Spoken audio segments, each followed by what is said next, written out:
ఉంటే ఒక విశేషం ఏం జరిగిందంటే అక్కడ సరస్వతి అని ఒక ఆవిడ ఉన్నది. ఆవిడ నేను ప్రతి సంవత్సరం వెళ్ళినప్పుడల్లా నా దగ్గరికి వస్తున్నది, కానీ నన్ను చూస్తే మాట్లాడాలంటే భయం. వస్తున్నది, నేను చెప్పే ప్రవర్తన ఉంటున్నది, వెళ్ళిపోతున్నది, కానీ మాత్రం తనకు భయం.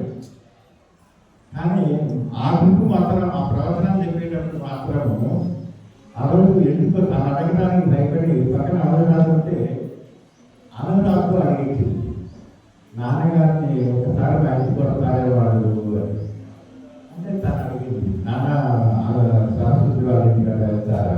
సదనంగా వెళ్తాం కదా. వీటి వాళ్ళ ఇంటికి వెళ్ళి వాళ్ళ ఇల్లు చూశారంట. వాళ్ళ ఆయన Visakhapatnam police commissioner.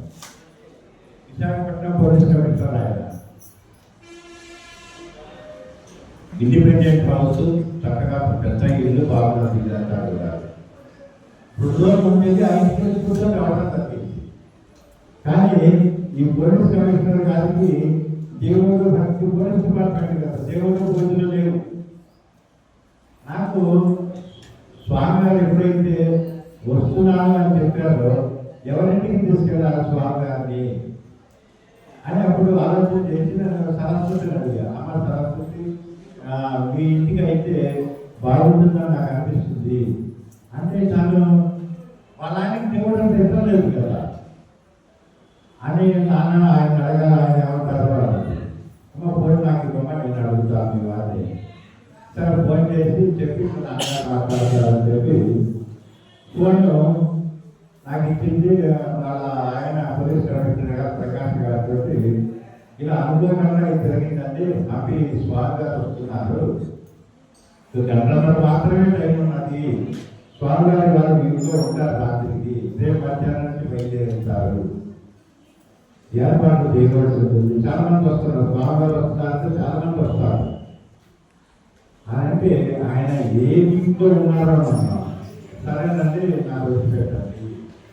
Police department కదా, మేము మా కారు విశాఖపట్నం చేరేసరికి వాకింగ్లో శామ్యాలు, పట్టుగాళ్ళు, కుర్చీలు, అప్పటికే స్నాక్స్ ఐటమ్స్ ఉద్యోగం గట్టిగా తీసుకురావడం మన దగ్గర 6:30 కల్లా స్వామి గారు రావడం జరిగింది. చూశారు ఆ రోజు అక్కడ ఉన్నా.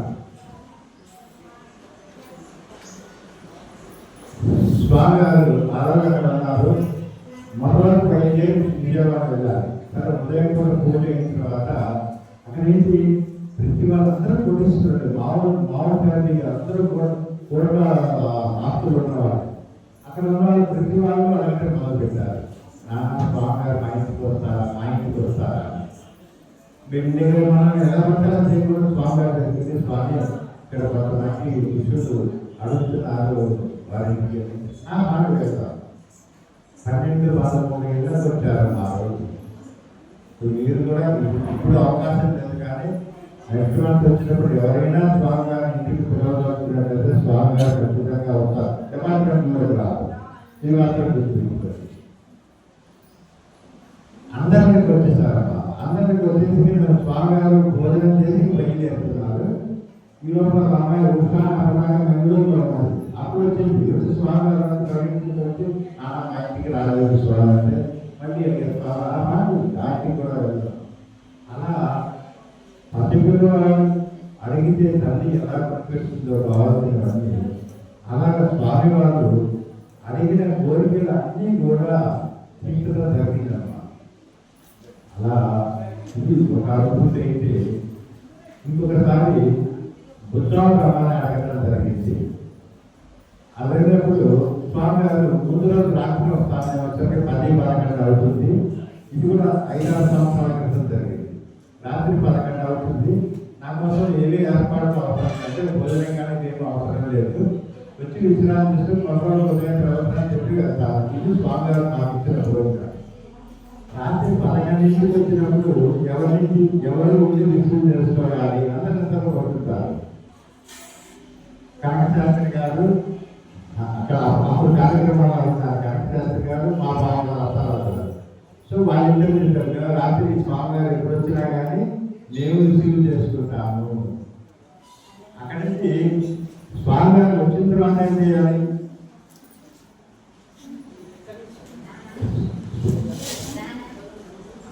స్వామి వారు వచ్చిన తర్వాత నెక్స్ట్ స్వామి వారికి ఏం కావాలి, స్నానం చేస్తారా ఇవన్నీ చూసుకోవాలి కదా. నేను అంటే మా ఫ్రెండ్ మేమిద్దరం డ్యూటీ పెట్టుకున్నాం. వాళ్ళు 11ంటికి స్వామి గారు వచ్చారు, తీసుకొచ్చి అక్కడ ఒక రీతి ఏర్పాటు చేశాము. వారి ఇంట్లో చూసి మమ్మల్ని ఇద్దరు దగ్గర మేమిద్దరం అప్పటికే రాత్రి 11:30 లేచి స్నానాలు చేసి స్వామి దగ్గర పెట్టి సేవ కదా. ఇద్దరం కలుపుకోవడం వల్ల ఇంకొకరం కూర్చున్నాం. రాత్రి 12 మీరు నిద్రపోయి మీతో ఏం అవసరం లేదు, నిద్రపోయి అన్నారు. స్వామి నిద్రపోమని చెప్తారు కానీ మన నిద్రపోయి చెప్తారు. వచ్చింది ఆ సేవ ఏం కావాలి, ఒక గంట 2 గంటలు నా విశ్రాంతి తీసుకున్నారు స్వామి. అక్కడి నుంచి లేచి స్నానం చేశారు. అని నాకు తెలుసు ఎక్కడెక్కడే ఉన్నాయో అని ఆయనే వాడుకుంటారు. స్నానాన్ని చేసుకొని వచ్చారు, జపం మొదలుపెట్టారు. మేమిద్దరం నిద్రపోయిన ఆ స్వామి ఏం పని చెప్తారు, ఏం సేవ చేయాలి అని చూస్తూ ఉంటే 5 ఎండాకాలం గురుగారు ఏప్రిల్లో మధ్య ఎండాకాలం 5ంటికి తెల్లవారిపోయింది. సో హాల్లో చూడండి, హాల్లో ట్యూబ్లైట్ వెలుగుతున్నది, ఫ్యాన్ వేయలేదు. బాగా ఫ్యాన్ చూడండి, ఫ్యాన్ బాగా రాదు. మామూలుగా ఎలా వాతావరణంలో అలాగే ఉంటారు. ట్యూబ్లైట్ వెలుగుతున్నది. వెళితే ఇద్దరు తలుపు దగ్గర చెప్పకుండా కూర్చొని ఉంటాం. మమ్మల్ని ఇంకా చెక్కి పెట్టి సైకిల్ చేసి అలా చూపిస్తే మేము ఆ ఫ్యాన్ యొక్క స్విచ్ని ఆఫ్ చేస్తాము. తెల్లవారుతున్నది అంటే వెళ్తూ వచ్చింది, కరెంటు వేస్ట్ అవుతుంది. బాగా ఆలోచించడం మాటలు కరెంటు వేస్ట్ అవుతుంది అని చెప్పి కింద ఒక నిమిషం పిల్లల నుంచి లేచారు. లేచి 5 అడుగులు వేసి ఆ ఫ్యాన్ స్విచ్ని ఆఫ్ చేసి వచ్చి కూర్చున్నారు.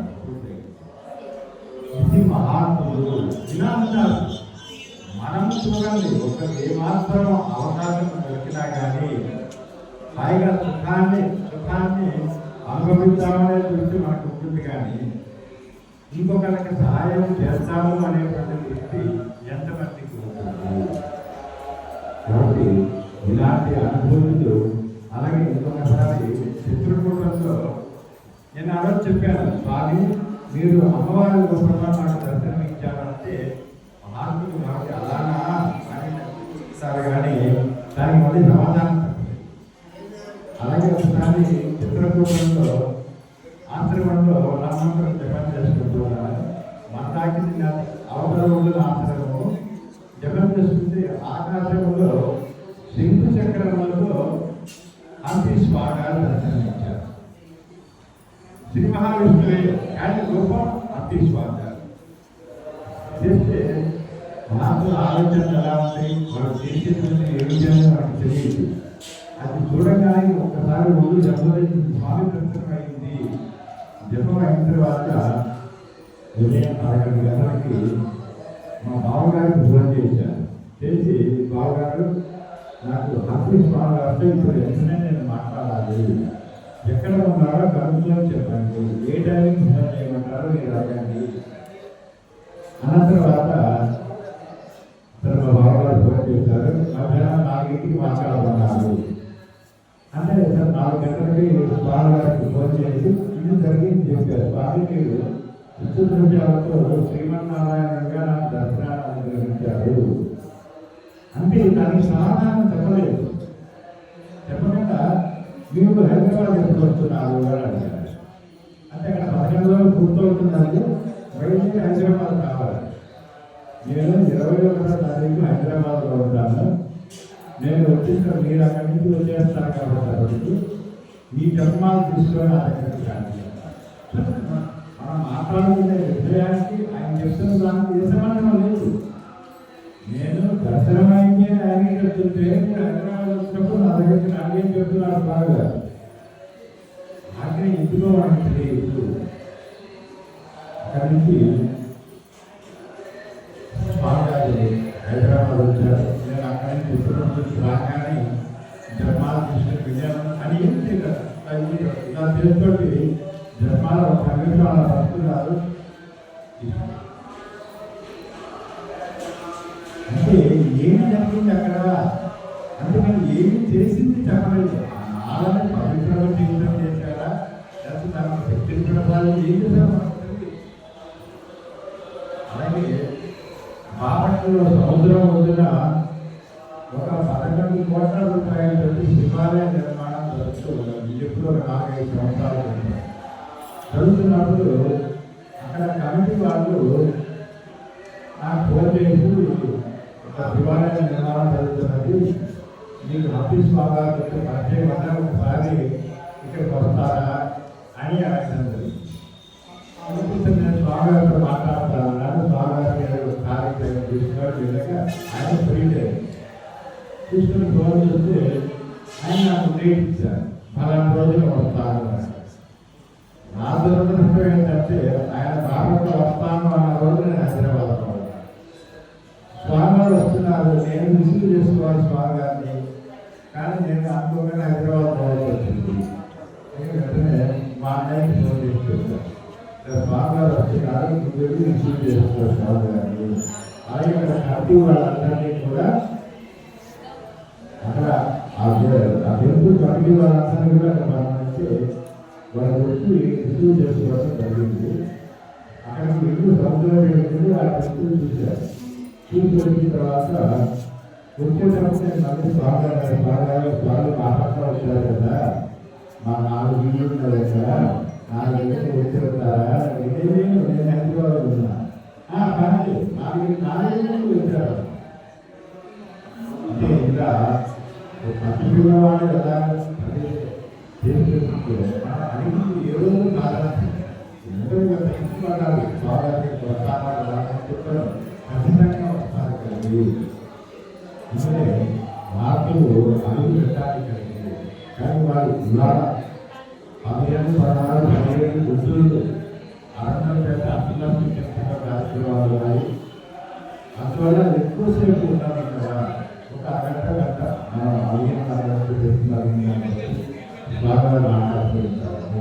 అలాగే వచ్చారు కదన్నా, చేతికి కాదు లేని వాళ్ళు అలాగే ఒక పండు మళ్ళీ ఆయన ఏంటమ్మా ఆడపిల్లలు గాలి లేకుండా వచ్చావు అన్నప్పుడు నీకు బాగా ఎందుకంటే ఇప్పుడు మాట వచ్చింది కాబట్టి ఇంకొక ఎగ్జాంపుల్ ఇంట్లో వచ్చారు, స్వామివారు వచ్చారు, ప్రాణికంగా ఇంట్లో ఉన్నారు. ఇంట్లో ఉన్న అందరికీ చెప్పారు స్వామివారు వచ్చారు దర్శనానికి రాని. అలాగే వాళ్ళ మానసాలు సో మానసాలు చెప్పాను, మానసాలుగా వచ్చింది. కానీ నేను నాకు పొరపాటు కాదు, ఈ నియమాలు నాకు చట్టం నడిచిపోయినాను. మామూలుగా బంధువులు చేసేస్తున్నారు, చేతులు జాగ్రత్తగా వచ్చింది. స్వామివారి తీర్థానికి వెళ్తే చేతులు జాగ్రత్తలు పో బయటికి, ఎందుకంటే గాజులు లేకుండా ఆయన తన ఊరుకుంటూ వైపు వచ్చింది. చిన్నప్పుడే కదమ్మా ఇలా అన్ని స్వామివారికి మోసంగా ఆయన దగ్గర ఏడుస్తున్నది అర్థం. అంటే భగవంతుని ప్రేమ తక్కువ రావుతుందంటే మళ్ళీ కొద్దిసేపటికి స్వామి ఏం చేశారు, ఆ పిల్ల బాధపడి అని తెలిసి పక్కన వాళ్ళతో చెప్పారు, వాళ్ళు రైతులు బాగు కొడుతూ వచ్చారు. అప్పుడు మళ్ళీ మాంసాలు కూర్చున్నారు. అక్కడ ఇప్పుడు బాగు వేస్తూ తింటారు. మహాత్ములు ఆ స్థాయిలో ఉండి కూడా ఎంత సాధారణమైనటువంటి జీవితాన్ని చేస్తారు అనేటువంటిది మన మాటలు చదివాం. ఇలాగే ఒకసారి 11 రోజులు హోమం చేసుకోవడం జరిగింది. హంపి స్వామి కూడా మీకు అన్ని ఏర్పాట్లు నేను చేస్తాను, జస్ట్ కూర్చొని హోమం చేస్తాను. 11 రోజులు హోమం. కానీ బయలుదేరి హైదరాబాద్ నుంచి హంపి వెళ్తున్నాను. ఆ రోజు బయలుదేరి స్వామి అనుకూలంగా కాపాడాలనుకుంటున్నారు. 10 రోజులు కోరుతాను. మీరు జపం చేసుకునేటప్పుడు నేను హోమం చేసేటప్పుడు మీరు అన్ని ఏర్పాట్లు చేశారు, మీరు ఏ ఇబ్బంది కాదు, హోమం చేసుకోవాలి. ఆ తర్వాత 11 రోజులు హోమం చేస్తున్నాను. ఇక్కడ హోమం చేస్తున్నానే కానీ నా మనసంతా కూడా స్వామివారి దర్శనం కాలేదు. ఇంత దూరం వచ్చాను, స్వామి దర్శనం లేదు. స్వామి దర్శనం కానీ 9వ రోజు 10వ రోజు నుంచి నా పదం మొదలైంది.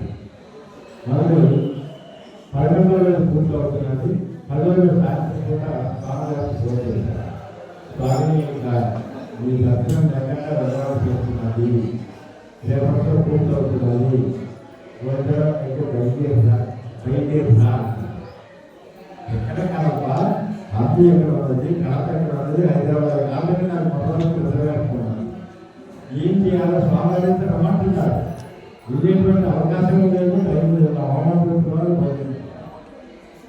ఇప్పుడు మహాద్భుతం ఏంటంటే స్వామివారికి గురుపాఠ్యం యొక్క నిర్వేదనం తెలిసినటువంటి భోజనము ఉప్పు కాలం ఉన్నది. ఉప్పు కాలం లేనటువంటి భోజనం ఉప్పు భోజనం వస్తుంది. అది స్వామివారు తీసుకున్న తర్వాత అతని సలహాలు లక్షలకు ఇష్టంగా వెళ్తారు. స్వామివారు వెళ్తారు. కానీ నా దృష్టి ఏంటంటే విలువము ఆ 11 రోజులు స్వామివారు నేరుగా అక్కడ గిరిపాట మందిరం తెలిసినటువంటి ప్రసాదం భోజనం పెట్టండి.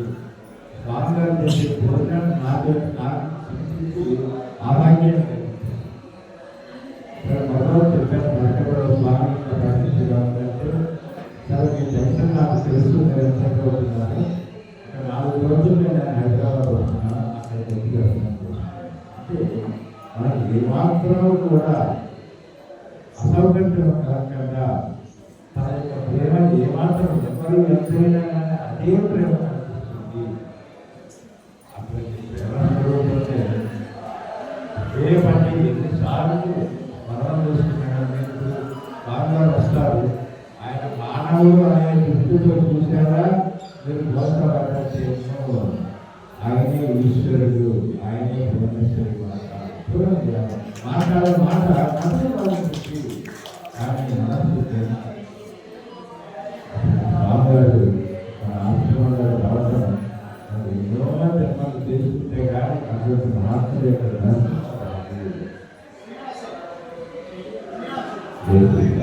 దేవుడు